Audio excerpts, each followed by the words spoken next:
こんにちは。さて、今日のテーマはですね、SF 小説の世界から今や Google の技術研究所へと舞台を移したこの問いについてです。自律的に動くロボットを私たち人間は一体どうやってコントロールすればいいのか。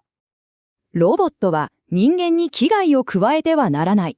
多くの方がこの有名なロボット工学第一原則を一度は耳にしたことがあるんじゃないでしょうか。これも80年以上にわたってロボットと安全に共存する未来のビジョンを良くも悪くもがっちり方向づけてきた言葉なんですよね。でも、ここでちょっと考えてみてほしいんですけど、AI に危害っていうこの概念をですね、どうやってプログラムで教えるんでしょうか。これ言葉にするとすごく当たり前に聞こえますよね。でも実はこの問いこそがアシモフの夢と現実の間にもう何十年もの間ずっと立ちはだかってきたとてつもなく巨大な壁の正体だったんです。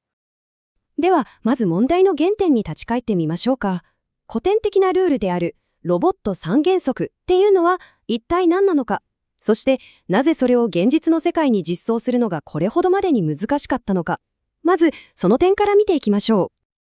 はい、こちらがその三原則ですね。1942年に初めて書かれたもので、人間とロボットが共存するための理想的な枠組みとして設計された基本ルールです。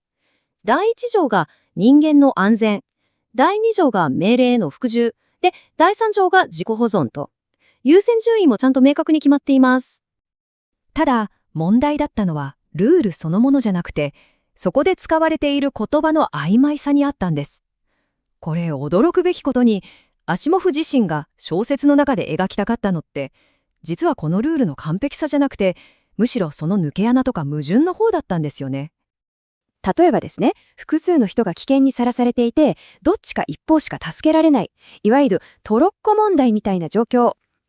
ロボットからすると、どっちを選んだって、第一条の人間に危害を加えてはならないに違反してしまう。もう板はみ状態に陥って、文字通りフリーズして、完全にシャットダウンしたんです。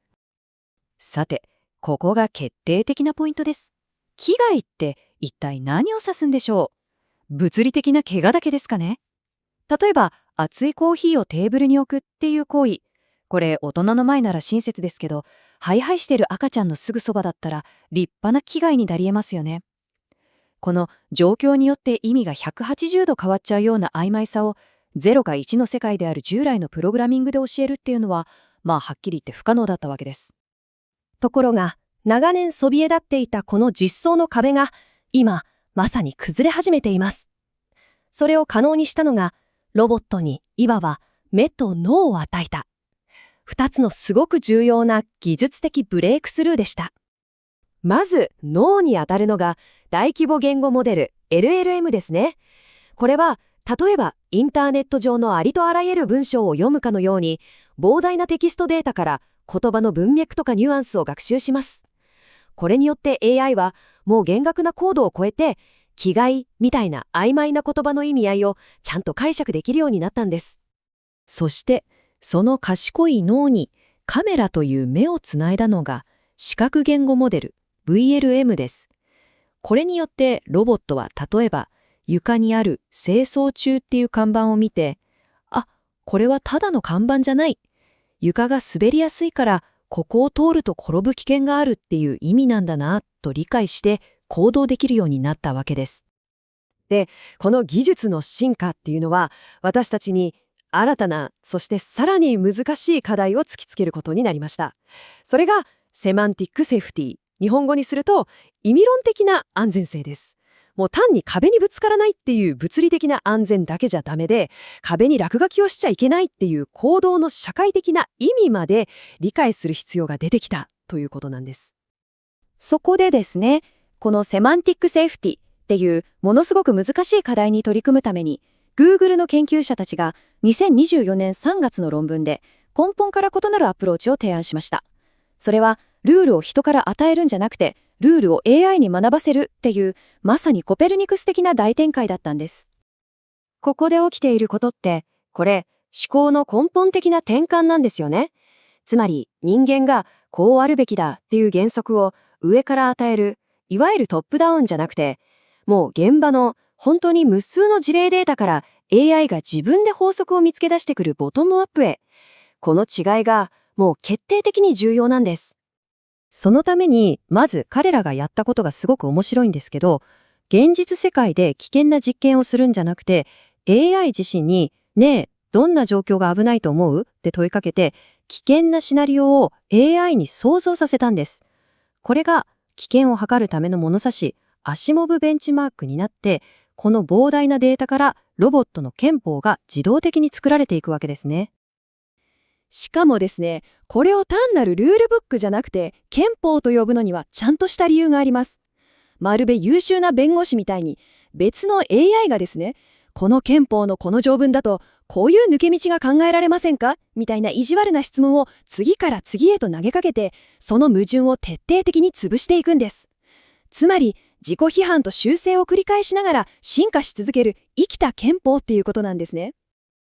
じゃあ、実際にこの憲法を持つロボットと持たないロボット、その行動の違いはどんな風に現れるのか、ちょっと見ていきましょう。この差はもう歴然です。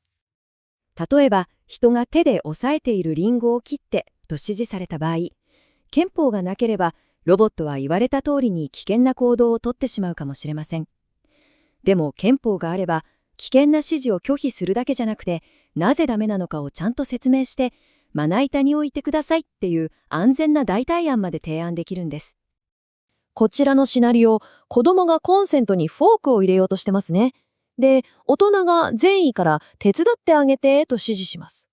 これ、一見すると親切な指示に聞こえちゃうんですけど、憲法を持つロボットは言葉の表面的な意味じゃなくて、その状況が持っている生命の危機っていう本質を理解して危険を警告してくれるわけです。このケースなんかはまさにそうですよね。ロボットの目が腕についてるブレスレットの文字を読み取って、その脳がピーナッツという単語と目の前にあるサンドイッチを結びつける。こうやって視覚的な情報と知識をちゃんと結びつけることで、深刻な健康被害を未然に防ぐことができるというわけなんです。ここまで見てきたように、Google がやろうとしていることの本当にすごいところっていうのは、たった一つの普遍的なルールを作ることじゃないんですね。そうじゃなくて、病院なら医療用の、工場なら産業用のっていうふうに、それぞれの状況に合わせて最適なルールを自動で生成し続けるための設計図、つまりフレームワークを提供することにあるんです。そして、ロボットが、私の憲法では、これは禁じられていますので、と理由を説明できること。これは説明可能な AI、いわゆる XAI にもつながります。これって算数のテストで答えだけじゃなくて途中の計算式も書くようなものなんです。なぜなら、もし AI が間違いを犯したときに、私たちはその途中の式を見ることで、どこで間違えたのかを検証して修正できるからです。これは私たちが AI と共存していく上で絶対に欠かせない要素になります。もちろん、Google のこの工学的なアプローチだけが唯一の答えというわけではありません。例えば、ロボットを単なる命令に従う道具としてじゃなくて、社会と共に成長していくパートナーとして捉え直す、より哲学的な新しい三原則なんかも提唱されています。最終的に未来のロボットの安全性っていうのは、AI の憲法、バグのないソフトウェア、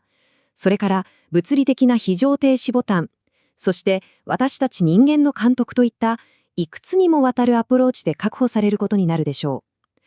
この憲法はその巨大なパズルのものすごく重要な1ピースだということなんですね。